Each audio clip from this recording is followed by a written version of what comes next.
Hey guys, it's Tom. I've been watching several videos recently. Just watched CrossMac. Of course, watched Argent, 009.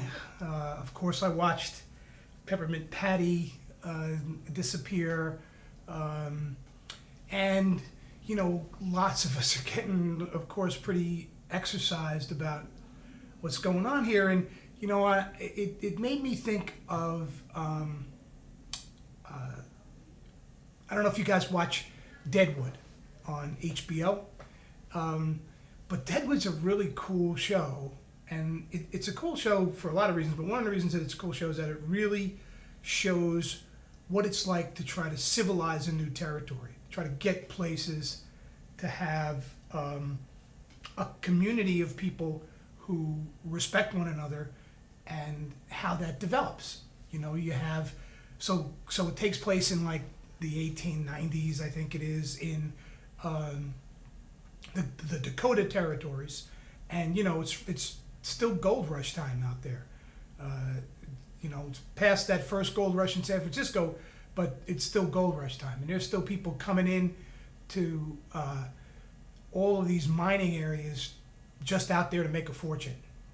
And so there's these towns that sprung up, Deadwood being a real town, being one of them, where, you know, you had all kinds of people coming in looking to make their fortune.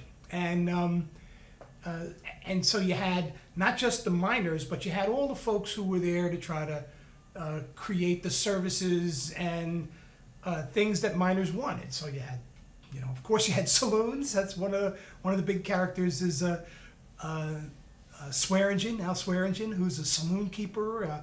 Also, his saloon is also a brothel. You've got casinos, you've got storekeepers, you've got, now in several seasons into Deadwood, you've got a theater company. You've got a lot of things, and you've got the sheriff.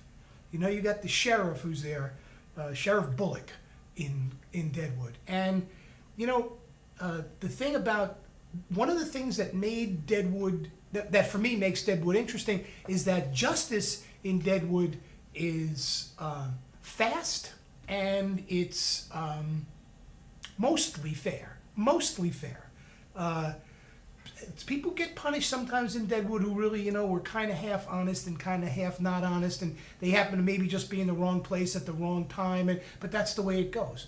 It's I think a great metaphor for part of what we're trying to see happen here, which is, how do we get a community built where people can express themselves within the boundaries of civilization? And what are those boundaries? They get slippery out here, they get slippery over there. You know, do I have a right to call you fat? Do you have a right to call me stupid? Do I have a right? You know, all that stuff is there. Do I have a right to come after you because I don't like your lifestyle or whatever? Those are the rules that are being established. It's hard to do. It's hard to figure it out. That's our job here. Part of our job here is to figure that out. Obviously, we see that the YouTube street team is about to spring into life, and maybe, you know, we'll have places to go where we can talk to one another about stuff we don't like and help to resolve the kind of disputes that are inevitably going to spring up around here. So, you know, my 2 cents on this is, it's early in the civilization process for us, guys, and it ain't pretty. It ain't pretty. Take it easy. See you soon.